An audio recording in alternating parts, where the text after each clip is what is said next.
اللہم صلی علی محمد وعلی محمد وعجل فرجہم لا ناداہم اجمعین اعوذ باللہ السمیع العلیم من الشیطان الرجیم بسم اللہ الرحمن الرحیم اللہم کن لولیک الحجۃ ابن الحسن صلواتک علیہ وعلی آبائہ فی ہذہ الساعۃ وفی کل ساعۃ ولیٰ وحافظا وقائدا وناصرا ودلیلا وعینا حتی تسکنہ ارضک طوعا وتمتعہ فیہا طویلا رب صلی علی محمد وعلی محمد وعجل فرجہم لا ناداہم اجمعین۔ ناظرین کرام، السلام علیکم ورحمۃ اللہ وبرکاتہ۔ ہم دی اسٹرانگ روپ ٹیم کی جانب سے آپ تمام مومنین کی خدمت میں قرآن کریم اور امیر المومنین علیہ السلام کے حوالے سے خصوصاً ان آیتوں کی انتخاب ہم لوگوں نے کیا ہے جو اللہ تبارک و تعالیٰ نے امیر المومنین علیہ السلام کی شان میں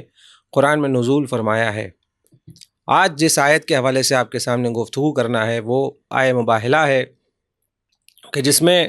ارشاد رب العزت ہو رہا ہے فمن حاجک فیہ من بعد ما جاءک من العلم فقل تعالوا ندعو ابناءنا وابناءکم ونساءنا ونساءکم وانفسنا وانفسکم ثم نبتہل فنجعل لعنۃ اللہ علی الکاذبین۔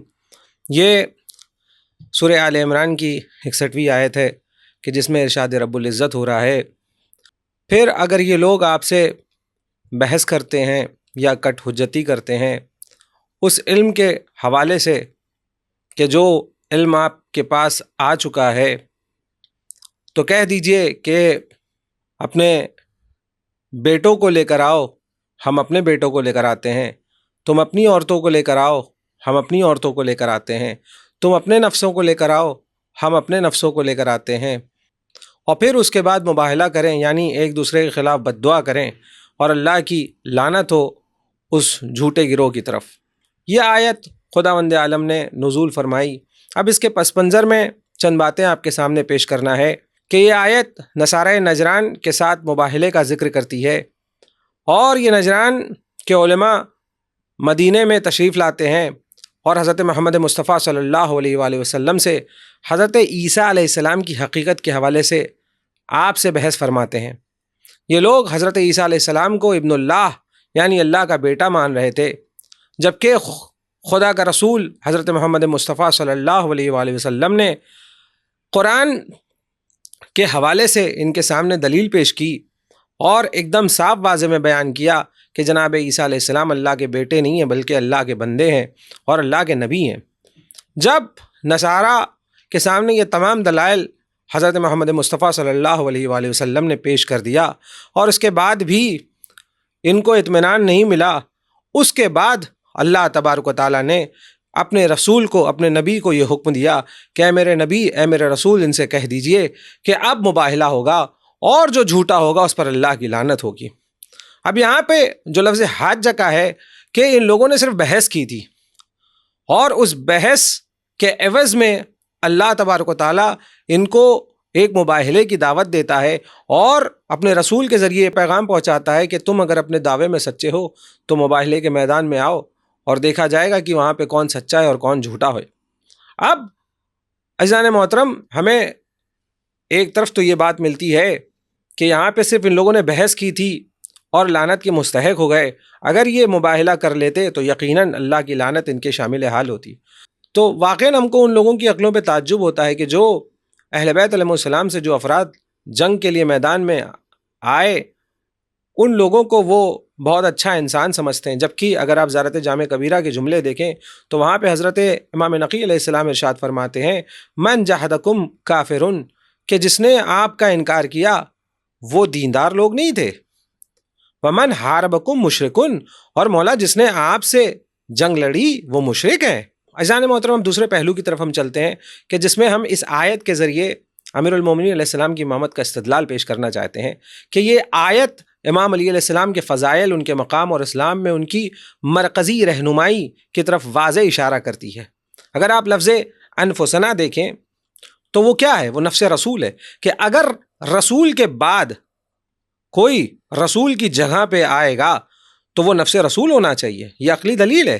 مطلب ایک دم واضح طور پہ اگر ایک بچے سے بھی کہا جائے کہ رسول کے بعد اگر کوئی ان کی جگہ پہ آنا چاہیے تو وہ نفس رسول ہونا چاہیے، رسول کے جیسا ہونا چاہیے. تو یہ ایک دلیل ہمارے پاس بہت مضبوط دلیل ہے کہ رسول خدا کے بعد رسول خدا صلی اللہ علیہ وآلہ وسلم کی جگہ پہ کوئی آئے گا تو امیر المومنین علیہ السلام آئیں گے. اور لفظ یہاں پہ دیکھیے آپ، یہاں پہ جمع کا صیغہ استعمال ہوا ہے انفسنا. تو اگر دوسرے حضرات بھی مدینے میں موجود ہوتے جو واقعا نفس رسول ہوتے یا ان کے مرتبے پہ حضرت رسول خدا صلی اللہ علیہ وآلہ وسلم کے مرتبے پہ فائز ہوتے تو یقیناً میرا رسول ان کو لے کر آتا. بٹ رسول خدا کا صرف واحد امیر المومنین کو وہاں پہ لے کے آنا بتا رہا ہے، واضح طور پہ اشارہ کر رہا ہے کہ اگر کوئی نفس رسول تھا اس زمانے میں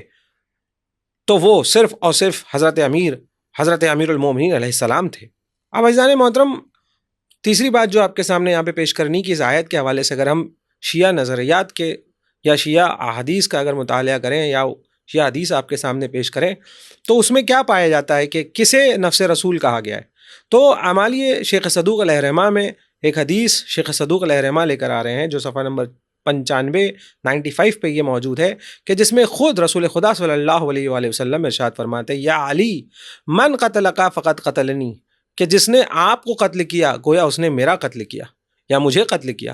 پھر آپ فرماتے ومن ابغضک فقط ابغضنی، کہ جس نے آپ سے دشمنی کی یا علی گویا اس نے مجھ سے دشمنی مول لی. ومن سبک فقط سبنی، یا علی جس نے آپ کو سب و شتم آپ کے حوالے سے استعمال کیا گویا اس نے یہ جملے میرے حوالے سے استعمال کیے. لے ان، اب یہاں پہ جو امپورٹنٹ جملہ ہے اب وہ یہاں پہ آ رہا ہے، لے ان کا منی کا نفسی یا علی، کیونکہ آپ مجھ سے اس طرح ہیں جیسے میری اپنی جان، میری اپنی نفس.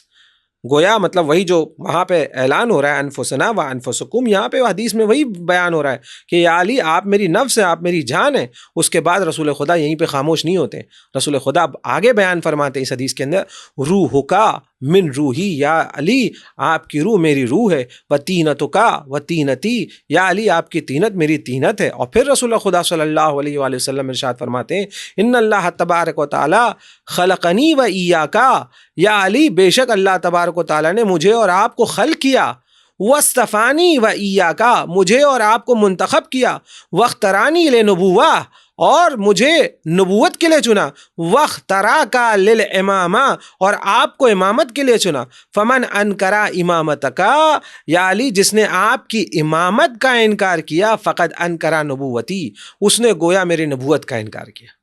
عزیزان محترم، یہاں پہ آپ دیکھیے کس طریقے سے امیر المومنین علیہ السلام کے فضائل کو رسول خدا صلی اللہ علیہ وآلہ وسلم امت مسلمہ کی طرف پہنچا رہے ہیں اور کس طریقے سے بیان فرما رہے ہیں کہ علی میری نفس ہے، علی میری جان ہے، علی میری روح ہے، اور علی کی روح میری روح، علی کی تینت میری تینت. تو یہ ہمارا نظریات، اور ایسے صرف ایک نہیں متعدد روایتیں پائی جاتی ہیں ہماری حدیث کی کتابوں میں جہاں پہ آپ کو انفسنا و انفسکم سے مراد امیر المومنین علیہ السلام مل جائے.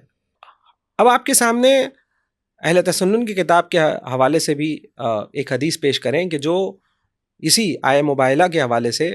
وہ لے کر آتے ہیں، اور یہ بھی بہت ہی معتبر کتاب جو کہ صحیح مسلم ہے، بہت ہی مستند کتاب، اور اہل تسنن کے یہاں پہ بہت ہی قابل اعتماد کتاب ہے یہ. اس میں یہ روایت ہے کہ سعد ابن ابی وقاص کا بیٹا عامر روایت کرتا ہے کہ جب حاکم شام نے سعد ابن ابی وقاص کو گورنر مقرر کیا تو حاکم شام نے سعد سے یہ کہا کہ تم کیوں ابو تراب یعنی امیر المومنین علیہ السلام کی برائی کرنے سے روکتے ہو اپنے آپ کو؟ جس پر سعد ابن ابی وقاص جواب دیتا ہے کہ میں اس وجہ سے امام علی علیہ السلام کی برائی نہیں کرتا کیونکہ مجھے رسول خدا صلی اللہ علیہ وآلہ وسلم کی وہ 3 باتیں ہمیشہ یاد رہتی ہیں جو انہوں نے امام علی علیہ السلام کی شان میں بیان فرمائی تھیں. اور اس میں جو تیسری بات وہ یہاں پہ لے کے آتا ہے سعد ابن وقاص، وہ اسی آیت کا ذکر کرتا ہے فَقُلْ تَعَالُوا نَدْعُ أَبْنَاءَنَا وَأَبْنَاءَكُمْ وَنِسَاءَنَا وَنِسَاءَكُمْ وَأَنفُسَنَا وَأَنفُسَكُمْ ثُمَّ نَبْتَهِلْ فَنَجْعَلْ لَعْنَةَ اللَّهِ عَلَى الْكَاذِبِينَ. اور وہ بیان کرتا ہے کہ رسول اللہ صلی اللہ علیہ وآلہ وسلم نے جن افراد کو میدان مباہلہ میں لے کر گئے اس میں عورتوں کی جگہ پہ حضرت زہرا سلام اللہ علیہا کو لے کر گئے، بچوں کی جگہ پہ یا بیٹوں کی جگہ پہ رسول خدا صلی اللہ علیہ وآلہ وسلم امام حسن علیہ السلام کو اور امام حسین علیہ السلام کو لے جاتے ہیں، اور نفس کی جگہ پہ واحد صرف اور صرف امیر المومنین امام علی ابن ابی طالب علیہ السلام کو لے جاتے ہیں، اور پھر آپ ارشاد فرماتے ہیں یا اللہ یہ میرے اہل بیت علیہ السلام ہے۔ ناظرین محترم، آپ نے دیکھا کہ یہاں پہ جو آئے مباہلہ کا ہم لوگوں نے آپ کے سامنے ذکر کیا، اور کہ اس میں تمام امت مسلمہ متفق ہے کہ جو نفس رسول کا ذکر اس آیت کے اندر ہو رہا ہے اس سے مراد صرف اور صرف امیر المومنین علیہ السلام ہے۔